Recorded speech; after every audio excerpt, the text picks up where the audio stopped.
창세기 4장은 가인과 아벨의 예배로 우리에게 예배가 무엇인지를 가르쳐주고 있습니다.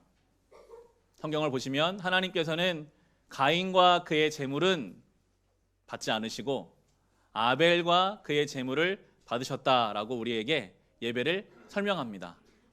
우리의 삶과 우리 예배가 하나님 앞에는 묶여져 있습니다. 여기서 1시간 예배를 드리는 것이 예배의 전부가 아니라요, 예배를 마치고 우리의 삶으로 가서 어떻게 한 주간을 살아가느냐, 하나님은 우리의 예배와 우리의 삶을 같이 묶어서 예배로 올려드리기를 원하십니다. 지난 한 주, 지난 1월 한 달 우리는 주님 앞에 어떻게 살았을까요? 삶의 예배라는 것은 오늘 우리 가인을 통해 보겠지만 자기 중심성으로부터 하나님 중심으로 옮겨가는 것입니다. 오늘 가인은요, 하나님이 자기 예배를 받지 않으시자 하나님 앞에 분노합니다. 낯빛이 바뀌어요. 화를 냅니다. 여러분, 어떻게 인간이 창조주 하나님을 향해서 분노하고 화를 낼 수 있을까요? 죄의 뿌리는 결국 자기 중심성이거든요. 자기 중심성에 사로잡힌 인간은 그렇게 되어 있습니다. 때로 우리가 그럴 때가 있거든요. 내가 이렇게 열심히 기도했는데 하나님 왜 내 기도 안 들어줍니까? 내가 하나님 앞에 헌신하고 충성했는데 왜 내 가정에, 내 삶에 이런 문제가 생깁니까? 가인이 낯빛을 바꾸듯이 때로 우리도 하나님 앞에 하나님의 뜻이 무엇인지 관심 갖지 않고 그저 내 삶, 내가 원하는 것, 이거 안 되면 분노하고 낯빛이 바뀌는 자기 중심성이 오늘 가인을 통해 우리에게 하나님께서 보여주고 있습니다. 하나님한테 화를 내도 하나님한테 화를 풀 수는 없잖아요. 결국에 그 화가, 그 분노가 동생에게 갑니다. 동생을 들로 불러냅니다. 아무도 없는 곳에 가서 동생을 죽입니다. 가인은요, 심각한 착각을 하고 있어요. 아무도 없는 곳에 가면 거기 하나님도 안 계신다라고 생각했어요. 동생을 불러다가 아무도 모르게 죽이고 나서 하나님이 그때 부르시는 내용이 9절에 나오는데요, 우리 4장 9절, 오늘 성경을 쭉 읽어갈 텐데 4장 9절부터 같이 읽겠습니다. 주님께서 가인에게 물으셨다. 너의 아우 아벨이 어디에 있느냐? 그가 대답하였다. 모릅니다. 제가 아우를 지키는 사람입니까? 자기가 죽여놓고도 모른다고 합니다. 하나님 모를 줄 알아요. 하나님이 그 자리에 없었다고 생각해요. 가인은 심각하게 하나님을 향한 왜곡된 신앙을 가지고 있었습니다. 하나님을 속일 수 있어. 하나님도 몰라. 하나님이 다 알고 계시거든요. 여러분, 죄가 얼마나 무서운지요, 하나님에 대한 이런 인식을 왜곡시키고요, 가장 사랑해야 할 존재인 동생을 미워하게 만듭니다. 이게 죄예요. 죄는 오늘도 우리 삶에서 그렇게 일하고 있습니다. 사랑해야 할 내 가족을 미워하게 만드는 게 죄고요, 하나님이 나를 알고 계신다는 것을 부정하게 해요. 하나님을 속일 수 있어. 여러분, 세상을 속일 수 있어도요, 나를 속일 수는 있어요. 자기 합리화로. 그러나 하나님을 속일 수는 없습니다. 하나님은 다 알고 계시고 중심을 보고 계시거든요. 하나님 앞에 말도 안 되는 거짓말을 하고 있는 가인을 향해서 하나님이 무서운 책임을 물으시는 내용이 10절부터 12절입니다. 우리 같이 읽겠습니다. 주님께서 말씀하셨다. 내가 무슨 일을 저질렀느냐? 너의 아우의 피가 땅에서 나에게 울부짖는다. 이제 내가 땅에서 저주를 받을 것이다. 땅이 그 입을 벌려서 너의 아우의 피를 너의 손에서 받아 마셨다. 내가 밭을 갈아도 땅이 이제는 너에게 효력을 더 나타내지 않을 것이다. 너는 이 땅 위에서 쉬지도 못하고 떠돌아다니게 될 것이다. 하나님 알고 계셨어요. 모릅니다. 제가 어떻게 합니까? 하는 그 가인에게 땅이 내 동생의 피를 다 알고 있다. 내가 알고 있다.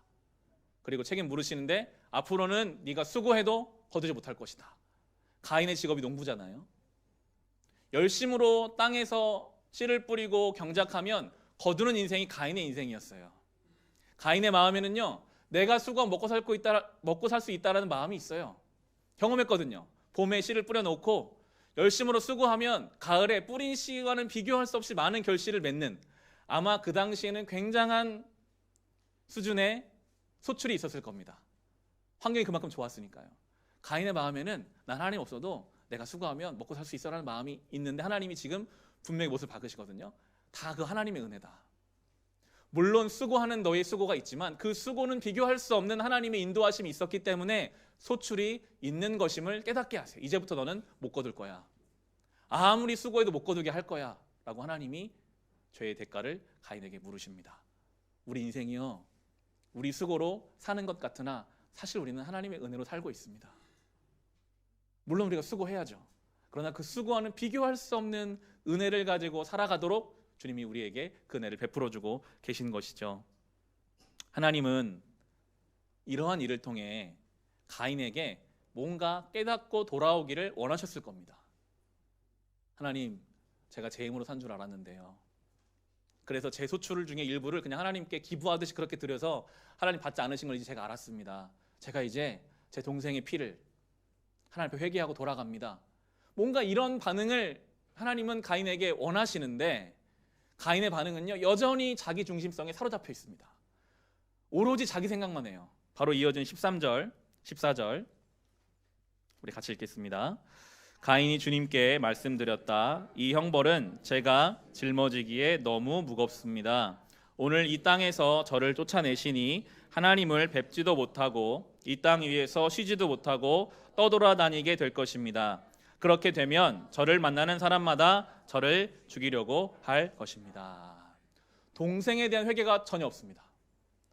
지금 내 동생을 내 손으로 쳐 죽였는데 그것에 대한 회개와 잘못이 없고요. 오직 뭐만 있습니까? 자기 염려. 너무 무겁습니다. 저는 그거 감당하지 못할 것 같습니다. 내가 이 동생을 쳐 죽인 것처럼 누가 나를 죽이면 어떡합니까? 라는 자기 중심성에 사로잡혀 있습니다. 이 본문을 우리가 묵상해 보면 항상 걸리는 것이 하나 있는데요. 아담과 하와가 있고 그의 형제인 가인과 아벨 4명의 사람이 지금 있다면 가인은 도대체 누구로부터 죽임당할 것을 두려워하고 있을까요? 사람이 없는데 왜 죽임당할 거라고 두려움을 가지고 있을까요? 보통의 성경 주석은 아담이 계속해서 하와와의 관계 속에서 자녀를 낳고 나아가서 그들로부터 받을 해를 지금 가인이 두려워한다라고 해석합니다. 자기 형제잖아요. 아담과 하와의 자녀면 자기 아래 동생들이잖아요. 가인은 뭘 두려워합니까? 자기가 자기 동생을 마음에 안 든다고 돌로 쳐서 죽인 것처럼 그렇게 자기의 태어날 동생들 혹은 태어난 동생들이 나를 해야 할 것에 대한 두려움을 가인은 갖고 있는 것입니다. 여러분, 죄가 이렇게 무서워요. 죄의 관점으로 보기 만듭니다. 예를 들어 여러분, 어떤 사람이 있습니다. 이 사람은 누군가를 대할 때 앞에서는 친절하게 대하지만 뒤로 가면 사람들과 함께 모여서 이 사람 험담하는 사람이라고 생각을 해봅시다. 이 사람이 사람을 믿을 수 있을까요? 못 믿어요. 와서 친절하게 하는 사람 만날 때마다 이 사람도 앞에서는 친절하지만 나처럼 뒤로 돌아가면 사람들과 함께 모여서 내 흉을 보겠지? 내가 죄를 가지고 사는 그 인생은 그 죄대로 생각하고 그 죄대로 살아가게 되어 있습니다. 지금 가인이 그걸 잘 보여주고 있어요. 누가 나를 죽이면 어떡합니까? 자기가 사람을 죽였기 때문에 죽음에 대한 공포, 형제들에 대한 불신, 나는 이걸 감당하기 어렵습니다 라고 하나님 앞에 떼를 쓰고 있는 이 가인을 하나님이 위로하시거든요. 그건 네 생각이다. 전혀 그렇지 않다. 15절 말씀 우리 같이 읽겠습니다. 주님께서 그에게 말씀하셨다. 그렇지 않다. 가인을 죽이는 자는 7갑절로 벌을 받을 것이다. 주님께서는 가인에게 표를 찍어 주셔서 어느 누가 그를 만나더라도 그를 죽이지 못하게 하셨다. 하나님 말씀하시죠. 그건 네 생각이야. 그렇지 않아. 정 네가 불안하면 내가 7배의 보복을 약속해 주겠다. 사람을 죽인 것에 대한 7배의 보복이 가능합니까? 어떻게? 7이라는 수는 성경에서 완전수거든요. 하나님이 7일 동안 천지를 창조하셨죠. 완전한 보복을 약속하겠다. 그리고 표를 찍어줘서 이 표가 무엇인지는 우리가 알 수 없으나 가인이 누구에게도 살해당하지 않을 보증을 하나님이 해주셔서 가인은 그가 고민한 대로 살해당하지 않았습니다. 은혜를 받은 거죠. 하나님 보호하심을 받았는데 그랬다면 이제 가인은 하나님 앞에 더 낮게 엎드려야죠. 주님, 제가 제 동생을 죽였는데도 저를 보호해 주시는 주님의 은혜 감사합니다. 제가 이제 그 에덴으로 더 가까이 가겠습니다. 이렇게 가야만 하는데 가인은 반대로 갑니다. 16절에 보시면요, 가인은 주님 앞을 떠나서 에덴의 동쪽 놋 땅에서 살았다. 우리 성경 놋이라는 것에 주가 달려있죠. 6의 주를 따라가 보시면 떠돌아다님이라는 뜻입니다. 놋이라는 지명은 떠돌아다님이라는 뜻을 가지고 있습니다. 하나님이 지켜주신다고 하시는데, 하나님이 표를 새겨주셨는데 왜 가인은 하나님 앞을 떠났을까요? 스스로 왜 놋 땅으로 가서 평생을 그렇게 안정하지도 못하고 불안해하며 떠돌아다녔을까요? 가인은요, 하나님 말씀을 못 믿었어요. 저 하나님도 나처럼 아무도 없는 곳에 가서 나를 죽이실지도 몰라. 하나님의 약속은 나를 지켜준다고 약속하셨지만 내가 그 말을 어떻게 믿어? 내 동생들이 자라 나를 죽일지도 몰라. 나는 빨리 떠나야 돼. 여러분, 하나님의 약속을 들었어도요, 그 약속을 내가 믿음으로 받아들이지 못하면 그 인생은 놋 땅에 사는 인생입니다. 떠돌아다니는 인생이에요. 정착할 수 없고요, 평안함이 없고요, 안식이 없습니다. 아무리 우리가 성경 말씀을 많이 안다고 해도 이 말씀을 내가 믿음으로 받아들이지 못하면, 약속의 말씀을 받아들이지 못하면 떠돌아다니게 되어 있습니다. 그것이 우리의 삶이 되지 않기를 우리가 주님 앞에 구해야 하는데, 가인이 할 수 있는 것은 그럼 무엇이었을까요? 이제 자기 인생을 자기 힘으로 지키려고 합니다. 그게 17절이거든요. 17절 우리 같이 읽겠습니다. 가인이 자기 아내와 동침하니 아내가 임신하여 에녹을 낳았다. 그때에 가인은 도시를 세우고 그 도시를 자기 아들의 이름을 따서 에녹이라고 하였다.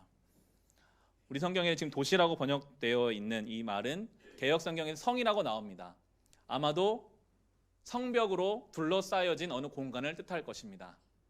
왜 가인이 하나님 곁을 떠나서 성을 쌓았을까요? 죽음으로부터 자기를 지키고 싶거든요. 하나님도 못 믿고 하나님 말씀도 못 믿고 자기 형제도 못 믿기 때문에 성 쌓습니다. 나를 지키려고, 나를 보호하려고. 죄는 우리의 인생에서 그런 방향으로 우리를 밀어갑니다. 너 지금 네 힘으로 성 안 쌓으면 네 인생 무너져. 네 가족도 못 믿어. 하나님도 못 믿어. 아무도 너를 지켜주지 않아. 열심으로 성 쌓아야 돼. 끊임없이 성을 쌓게 만드는 것이 죄예요. 그 안에 들어가서도 불안해해요. 우리는 늘 하나님 없이 사는 놋 땅에 살면 뭔가를 쌓게 되어 있습니다. 가리게 되어 있고 숨게 되어 있습니다. 그리고 아들의 이름을 성의 이름으로 일치시키잖아요. 자기 아들 에녹 성이라고 이름을 짓습니다. 에녹, 도시의 이름 에녹으로 짓는데, 그 이유는 자식을 자기 인생에 뭔가 방패막이, 자기 인생을 보호해줄 존재로 또한 생각하는 거예요. 내 자녀가 나를 지켜주겠지. 하나님이 아니라 내가 낳은, 내가 정성을 다해 기른 이 자녀를 통해 내 인생이 뭔가 보증되고 지켜져지겠지라는 생각을 또한 하고 있는 이 모습 속에 우리의 모습을 발견하게 되죠. 근데 여러분, 우리가 아무리 우리 인생의 성을 쌓아도 우리의 불안함이 해결됩니까?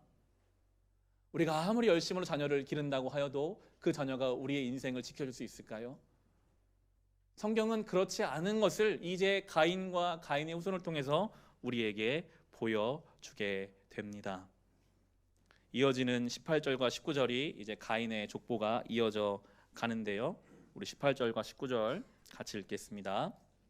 에녹은 이랏을 낳고 이랏은 무후야엘을 낳고 무후야엘은 무두사엘을 낳고 무두사엘은 라멕을 낳았다. 라멕은 두 아내와 함께 살았다. 한 아내의 이름은 아다이고 또 한 아내의 이름은 실라이다. 쭉 이어져 가죠. 가인에서 이제 라멕으로 옮겨집니다. 라멕이라는 인물이 우리가 집중해야 될 인물인데요. 성경이 라멕을 처음 설명할 때 두 아내와 함께 살았다 라고 설명합니다. 하나님이 원래 지어두신 한 남자와 한 여자로 이루어진 가정을 최초로 깬 사람이 라멕입니다. 자기 욕심으로 그것을 깼죠. 성경에 나오는 이 일부 일처제를 무시한 인물들이 있습니다. 아브라함도 그랬고요. 야곱도 그랬고요. 솔로몬도 그랬죠. 그때마다 그 가정에는 그로 인해 문제가 있었습니다. 어려움이 있었습니다. 일부 일처 하나님이 정해놓은 이 질서를 벗어나는 그 욕심이 가져오는 많은 문제들이 가정 안에 있죠. 이 라멕이 그렇게 낳은 자녀들이 쭉 설명되는데 많은 재능을 가진 사람들이 나옵니다. 20절, 21절, 22절도 같이 읽겠습니다. 아다는 야발을 낳았는데 그는 장막을 치고 살면서 집 짐승을 치는 사람의 조상이 되었다. 그의 아우의 이름은 유발인데 유발은 수금을 타고 퉁소를 부는 모든 사람의 조상이 되었다. 또한 실라는 두발가인이라는 아이를 낳았다. 그는 굴이나 쇠를 가지고 온갖 기구를 만드는 사람이다. 두발가인에게는 나아마라고 하는 누이가 있었다. 자손을 낳았는데요, 다 재능이 있었습니다. 목축을 잘해서, 이건 거의 기업형 목축을 말하거든요. 목축을 통해 사람들의 많은 부를 얻는 사람이 생겼고, 문화적으로 음악을 관장하는 문화적 재능이 있는 사람도 있었고, 이제 농기구와 무기를 만드는 그러한 역할들도 람에게 후예들로부터 만들어집니다. 재능과 문화의 융성이라는 성을 쌓아서 그 삶을 지키려고 하는 인생들, 그거 자체가 나쁜 것이 아니라요, 이 가인의 족보를 보면 하나님의 이름이 언급되지 않습니다.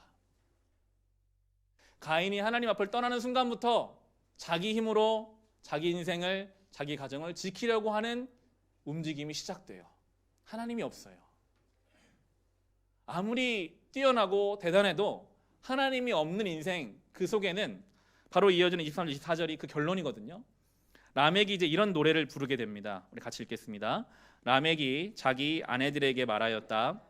아다와 실라는 내 말을 들어라. 라멕의 아내들은 내가 말할 때에 귀를 기울여라. 나에게 상처를 입힌 남자를 내가 죽였다. 나를 상하게 한 젊은 남자를 내가 죽였다.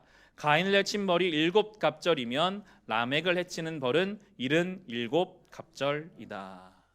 아무리 뛰어나고 아무리 성이 잘 쌓아져 있어도요, 지금 라멕이 뭐라고 말합니까? 나를 상하게 한 사람을 내가 죽였다. 나를 상하게 한 젊은 남자, 소년이라고 번역되기도 하거든요. 내가 죽였다. 가인의 벌은 7배라면 나를 해하는 벌은 77배다. 무려 11배가 더 되는, 아마도 살인이나 범죄를 저지르지 않았을까 하는 생각을 해보게 됩니다. 나 건드리지 마. 그럼 내가 더 크게 너에게 보복할 거야. 아무도 나를 건드릴 수 없어 라고 외치는 거죠. 이 밑바닥에는 뭐가 깔려 있습니까? 해결되지 않는 불안함이 있어요. 이렇게 해도 내 인생이 흔들릴 것 같고, 이렇게 해도 내가 가진 것이 다 무너질 것 같은 그 두려움.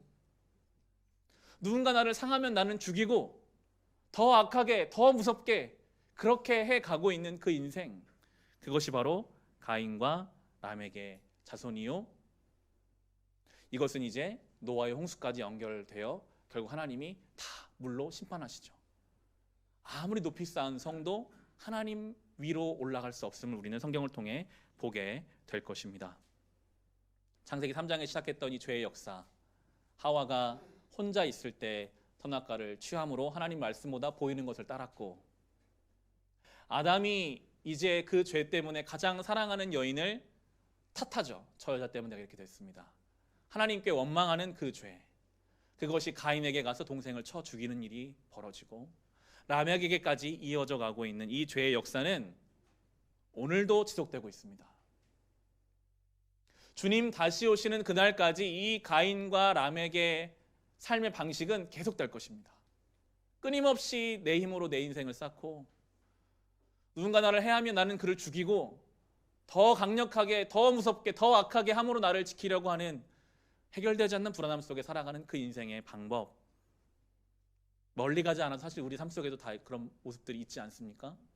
우리의 가정에, 우리의 친지들 가운데, 그리고 무엇보다 내 마음 속에 아무에게도 말하지 못했지만 내 안에 있는 그 어두움과 분노와 말할 수 없는 악함이 우리 안에도 있습니다. 우리는 죄된 존재니까요. 가인의 모습이, 람에게 모습이 우리 안에 있죠. 그러나 감사한 것은 그 죄의 역사와 함께 이 죄를 덮고도 남는 은혜의 역사가 옆에 있다라는 것입니다. 창세기 4장이 이렇게 가인과 라멕으로 끝나지 않고요. 하나님이 다시 세우시는 셋과 에노스로 이어져 갑니다. 오늘 설교 제목은 그래서 가인과 에노스라고 지어봤는데요. 하나님은 하나님의 계획을 여전히 진행해 가고 계시죠. 우리 25절, 26절 우리 같이 읽겠습니다. 아담이 다시 자기 아내와 동침하였다. 마침내 그의 아내가 아들을 낳고 말하였다. 하나님이 가인에게 죽은 아벨 대신에 다른 씨를 나에게 허락하셨구나. 그의 아내는 아이의 이름을 셋이라고 하였다. 셋도 아들을 낳고 아이의 이름을 에노스라고 하였다. 그때에 비로소 사람들이 주님의 이름을 불러 예배하기 시작하였다. 아멘. 가인과 라멕의 자손 가운데 한 번도 불려지지 않았던 하나님의 이름이 다시 이제 불려집니다. 에노스라는 이름 뜻이 참 중요한데요. 에노스라는 이름은 죽을 수밖에 없는 이라는 뜻입니다. 연약한 이라는 뜻입니다. 사람이 언제 하나님 이름을 부를까요? 내 힘으로 안 되는구나. 나는 연약한 존재구나. 아무리 성을 쌓아도 지켜지지 않는구나. 이걸 철저히 깨달을 때 주님의 이름을 부릅니다. 주님밖에는 주가 없습니다. 주님이 나의 성이십니다. 다윗이 시편에서 많이 쓰는 표현이 주님이 나의 성이요. 가인과 완전히 다르죠. 우리는요, 내 힘을, 내 능력을 성 삼는 인생이 아니라 하나님을 성으로 삼는 인생입니다. 하나님이 지켜주셔야만 한다는 것을 인정하는 그런 인생으로 셋과 에노스가 주님 앞에 나아갑니다. 자칫 가인으로 인해 완전히 어긋날 수 있었던 인간의 역사를 하나님은 그냥 두고 보지 않으시고 셋과 에노스로 바로 잡아주십니다. 우리 하나님은 은혜의 하나님이십니다.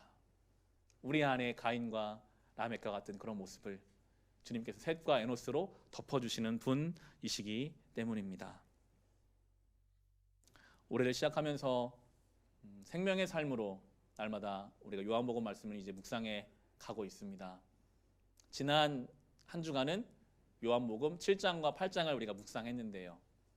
생명의 삶을 아침에 이렇게 묵상하고 나서 그날 주신 어떤 한 단어 혹은 한 문장을 그날의 기도문으로 만들어서 하나님, 주님이 나의 인생의 빛이십니다. 그 한 문장을 지속적으로 하루 동안 묵상할 수 있다면 그게 정말 생명의 삶이 되더라고요. 그날 받은 말씀의 은혜를 내 나름대로 한 문장, 한 단어로 그걸 기도로 바꿔서 순간순간 일하면서, 집에서, 차에서, 사람을 만나면서 그 순간순간 그 기도를 올려드리는 것이 생명의 삶이 된다는 것을 누리게 되었는데, 특별히 이번 주에 묵상했던 요한복음 8장에 나오는 간음 중에 잡힌 여인이 나옵니다. 그 여인이 끌려와서 예수님 앞에 팽개쳐지고 그 여인을 통해 예수님을 시험에 들게 하려는 무리들이 있고 그 여인을 비난하고 정죄하고 돌로 치려는 사람들, 그리고 거기에 계시는 예수님의 모습, 요한복음 8장에 나오거든요.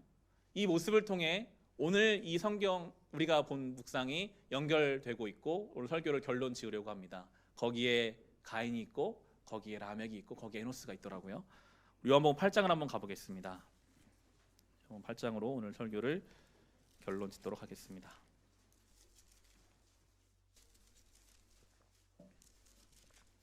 8장 2절부터입니다. 우리 성경 신약 150페이지에 있습니다.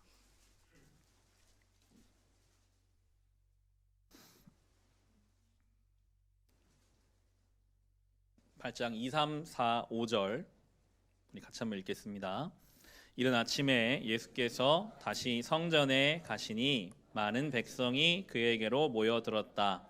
예수께서 앉아서 그들을 가르치실 때에 율법 학자들과 바리새파 사람들이 간음을 하다가 잡힌 여자를 끌고 와서 가운데 세워놓고 예수께 말하였다. 선생님, 이 여자가 간음을 하다가 현장에서 잡혔습니다. 모세는 율법에 이런 여자들을 돌로 쳐 죽이라고 우리에게 명령하였습니다. 그런데 선생님은 뭐라고 하시겠습니까? 예수님을 공경에 빠뜨리려고 지금 작전을 세운 겁니다. 평소에 예수님은 용서를 말씀하셨기 때문에 만약에 이 여자를 용서해라 라고 하면 모세의 율법을 어기는 것이 되고, 율법대로 돌로 쳐라 하면 평소에 말씀하신 것을 뒤집는 것이 되기 때문에 예수님을 공경에 빠뜨리려는 방식이죠. 이 율법학자들의 모습이 바로 가인의 모습이요 라멕의 모습. 자기 중심성에 취한 사람은요, 하나님 말씀도 이용하려고 합니다. 내 정적인 저 예수를 공경에 빠뜨리려면 내가 하나님 말씀 내 마음대로 막 이용해도 괜찮고, 한 여인의 인생이 어떻게 되든 나는 상관하지 않고, 오로지 저 사람을 공경에 빠뜨리려는 데 욕심을 이루기 위한 수단으로 모든 것을 이용하고 있는 이 가인과 라멕의 모습이 이 사람들의 모습이요, 그들의 말에 선동되어서 돌을 들고 이 여인을 향한 흥분과 비판과 조롱을 하고 있는 군중들의 모습도 그 안에 있습니다. 이 여인이 어떤 마음이었을지는 알 수 없지만 참담한 심정이었겠죠. 그러한 가인과 라멕의 죄성이 가득한 세상의 한 복판에 예수 그리스도가 말씀으로 모든 걸 정리해 가시는 게 7절인데요. 그들이 다그쳐 부르니 예수께서 몸을 일으켜 그들에게 말씀하셨다. 너희 가운데서 죄가 없는 사람이 먼저 이 여자에게 돌을 던져라. 돌을 던지라고 하세요, 율법대로. 그러나 너희 중에 죄가 없는 자가, 정말 떳떳하게 죄가 없다고 생각하는 자가 돌을 던져라. 이 짧은 한마디가요, 거기에 있는 모든 사람들의 영혼을 움직였습니다. 아무도 돌을 못 던졌어요. 심지어 그 작전을 세웠던 사람들조차도 그 말씀에 영혼이 흔들려서 떠나갈 수밖에 없었습니다. 분명히 방금 전까지는 비판과 정죄와 자기의 수가 통했다고 고소해하는 그 사람들의 마음이 예수님 말씀이 들려오자 자기를 보게 하셨어요. 가인과 라멕이었던 사람들이 에노스가 됐어요. 아, 나는 죄인이구나. 나는 누구에게 돌 던질 만한 아무런 자격이 없는 존재이구나. 비판과 정죄가 회개의 자리가 되고 그 자리를 사람들이 다 떠나가게 하십니다. 그게 예수님의 역사거든요. 그게 에노스의 은혜거든요. 창세기 4장이 가인과 라멕으로 끝나지 않고 에노스로 끝나게 한 하나님의 역사가 이 자리에서 지금 일어나고 있는 것이죠. 사람 다 떠나갔고요, 여인과 예수님만 남았을 때 대화 나누십니다. 10절 11절 말씀 우리 같이 읽겠습니다. 예수께서 몸을 일으키시고 여자에게 말씀하셨다. 여자여, 사람들은 어디에 있느냐? 너를 정죄한 사람이 한 사람도 없느냐? 여자가 대답하였다. 주님, 한 사람도 없습니다. 예수께서 말씀하셨다. 나도 너를 정죄하지 않는다. 가서 이제부터 다시는 죄를 짓지 말아라. 아멘. 여러분, 사람은 사람을 정죄할 수 없습니다. 여러분, 누군가를 정죄하지 마십시오. 그건 교만입니다. 하나님의 역할이거든요. 그리고 여러분, 다른 사람 평판에 너무 휘둘리지 마십시오. 사람을 두려워하지 마십시오. 오직 우리를 심판하시는 분은 하나님밖에 안 계십니다. 그런데 뭐라고 말씀하시죠? 나도 너를 정죄하지 않겠다. 그럼 우리가 마음대로 살다가 일주일에 한 번 교회 와서 죄 씻김 당하고 또 마음대로 살면 될까요? 예수님 뭐라고 붙이시죠? 대신에 다시는 가서 이러한 죄를 짓지 마라. 다시 주신 이 새날에 죄와 싸우라는 얘기예요. 또 넘어지더라도 또 싸울 수 있도록 기회를 주시겠으니 피 흘림이 있을 때까지 죄와 싸우라, 믿음의 길을 걸어라 라고 주님이 말씀해 주시고요. 12절이 결론이 되겠는데요. 예수께서 다시 그들에게 말씀하셨다. 나는 세상의 빛이다. 나를 따르는 사람은 어둠 속에 다니지 아니하고 생명의 빛을 얻을 것이다. 말씀하십니다. 빛으로 나오라. 더 이상 가인과 라멕의 삶을 살아가지 말고, 어둠 속에 다니지 말고, 노 땅에 살지 말고 이제 빛으로 나아오라. 하나님께로 나아오라. 에노스로 나아오라 라고 우리를 부르고 계십니다. 2월 한 달을 살아가는 동안 우리는 저 세상 속에 살아갈 수밖에 없지만, 그러나 가인과 라멕의 삶의 자리를 떨쳐버리시고 빛으로 나아갑시다. 에노스로 주님 앞에 우리 연약함을 인정합시다. 하나님의 이름을 불러드리며 아버지를 예배하며 거룩한 삶을 살아갈 수 있으시기를 우리 주님의 이름으로 축원합니다.